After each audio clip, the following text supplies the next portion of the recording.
Bonjour, petite mini vidéo sur cette chaîne secondaire. Je viens de finir ce livre de Brunert Boloten, un historien britannique. Alors c'est la traduction. La guerre d'Espagne, révolution et contre-révolution 1934-1939.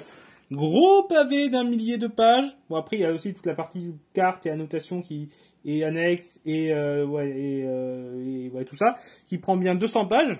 Donc c'est sûr que ça rajoute aussi du volume, mais même sans ça, on est à plus de 900 pages. Donc ça fait quand même gros pavé et qui se concentre sur la question à la fois de la question donc de la révolution qui a eu lieu au cours de la guerre d'Espagne, des mesures pour contrer cette révolution, mais également toute la question des conflits politiques au sein du camp républicain. Et ça, c'est grosse affaire parce qu'il y a eu énormément de conflits politiques durant les différentes périodes avec plein de camps différents.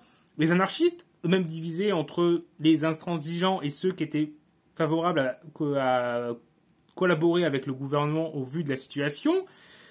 Les socialistes, divisés entre l'aile gauche et l'aile droite elle-même qui va se diviser entre le gros de l'aile droite et les partisans de Negrin, qui était donc une des figures de l'aile droite qui va être à la tête du gouvernement de la République.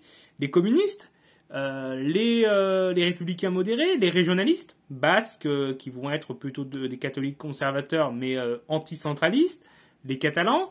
Il va avoir également les républicains modérés et les militaires officiers avec différentes opinions, eux aussi. Et au sein du coup de ces différents courants, il va avoir des alliances qui vont varier. À un moment, on va avoir certes une alliance, on peut dire classique, et aussi le POUM, communiste anti-stalinien, que j'ai oublié de citer. Mais du coup, oui, il y aura des alliances, avec un moment, par exemple, une alliance autour de Caballero, avec les anarchistes, les communistes, qui peut paraître classique, aile gauche des socialistes, et par la suite, il y aura l'alliance des communistes et de l'aile droite des socialistes avec les républicains contre l'aile gauche des socialistes. Puis après, il y aura une alliance entre les militaires, les républicains modérés, les socialistes et les anarchistes, contre les communistes et les négristes. Et ainsi de suite, il y aura des alliances qui vont se retourner à plein de fois entre différents courants au moment de la situation politique et du contexte. Parce qu'on est sur une situation extrêmement changeante, avec des intérêts différents de chaque courant, et face à une menace terrible, et une incertitude sur quelle attitude mener pour s'en sortir.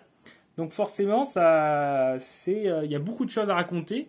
Alors, tout ne sera pas raconté en vidéo sur Histoire d'apprendre, hein, sinon ça fait des vidéos de plusieurs heures, hein, vous avez dit 1000 pages, mais plusieurs aspects vont être abordés dans les futures vidéos d'Histoire d'apprendre qui vont arriver sur la guerre d'Espagne. Et je vous invite d'ailleurs à aller voir du coup dans le lien dans la description les autres vidéos qu'on a déjà fait sur le sujet de la guerre d'Espagne.